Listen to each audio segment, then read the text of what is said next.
আম্মা জান আয়েশা রাদিয়াল্লাহু তাআলা আনহার সাথে বিষ্ণু ইসা ইসলামের ঝগড়া হতো মাঝে মাঝে। একবার ঝগড়া হলো, বিষ্ণু ইসা ইসলাম রাগ, আম্মা জান আয়েশাও রাগ। বিষ্ণু নবী বললেন, আয়েশা ঝগড়া করে আর কতক্ষণ থাকবো, আসো মিটমাট করি। আয়েশা রাদিয়াল্লাহু বললেন, ঠিক আছে মিটমাট করুন। তো বিষ্ণু ইসা ইসলাম বললেন, মিটমাটের জন্য কারে ডাকবো? ওমরে ডাকি। কয় না, ওমর অনেক রাগে, আমার ডর লাগে। কয় তাহলে তোমার আব্বারে ডাকি। কয় ডাকেন। ডেকে নিয়ে আসা হলো। আবু বকর রাদিয়াল্লাহু তাআলা আনহু দাঁড়ালেন, আম্মা জান আয়েশা দাঁড়ালেন, বিশ্বনবীও দাঁড়ালেন। বিশ্বনবী বললেন, আয়েশা তোমার আব্বা আসছে, এবার ঘটনা খুলে বলার পালা, তুমি বলবা নাকি আমি বলবো?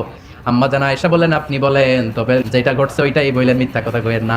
আবু বকর রাদিয়াল্লাহু তাআলা আনহু রেগে মেগে আগুন। কি বিশ্বনবীকে মিথ্যা কথা কখনো বলবে? রেগে মেগে দিলেন মেয়ের গালে এক চড়। বাবার হাতের থাপ্পড়কে আম্মা জান আয়েশা উল্টে বললেন।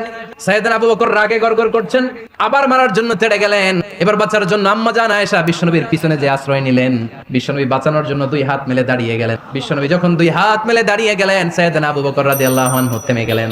সাইয়েদনা আবু বকর রাদিয়াল্লাহু তাআলা আনহু ঘর থেকে বের হয়ে বারান্দায় দাঁড়ালেন। এবার বিশ্বনবী আম্মা জান আয়েশার কাছে যেয়ে বলেন, ইয়া আয়েশা, তুমি দেখছো কেমনে বাঁচাইলাম? আমি না থাকলে বর্তমানে ফেলতো আজকে। আমি বাঁচাইছি তোমারে, আমি আমার লগে ঝগড়া করো তুমি। লজ্জায় পড়ে আম্মা জান আয়েশা খিলখিল করে হেসে দিলেন, বিশ্বনবীও হেসে দিলেন।